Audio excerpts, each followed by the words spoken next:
শুধু দর্শক, 12 তারিখে নির্বাচন, কিন্তু আজ 11 তারিখ।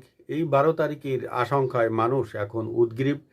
অনেকে বলছেন যে বাংলাদেশের কি পরিবর্তন হচ্ছে, বাংলাদেশে কি হুজুররা ক্ষমতায় আসছে, আবার কি সেই হিজাব বুরকা বাধ্যতামূলক হবে, বাংলাদেশে কোনো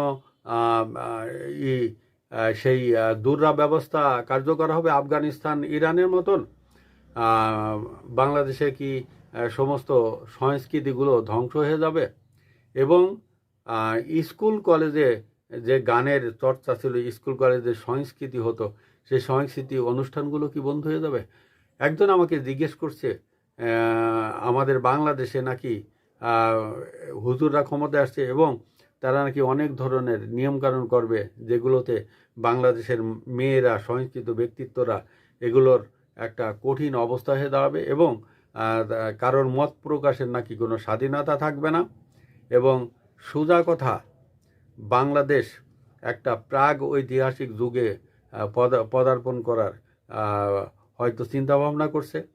কারণ চারিদিক দিয়ে যেখানে মানুষ তাকাচ্ছে, যেখানে যাচ্ছে সেখানে দেখছে হুজুরদের দৌরাত্ম্য, এবং আমাকে অনেকে হুজুর ভাবে, কিন্তু আমাকে অনেক কিছু জিজ্ঞেস করে।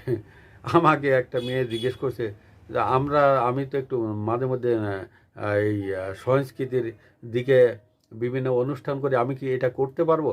তা আমি বললাম যে অবশ্যই করতে পারবা, হুজুরা যদি আসে হয়তো কিছুটা ছাড় দিতে পারে। আর আমি বললাম বোরকা কি কিনিছো? বলছে কিনিনি, আমার আম্মা বলিছে বোরকা কিনে দিব। এই অবস্থা। শুধু দর্শক, আসসালামু আলাইকুম আর রহমতুল্লাহ।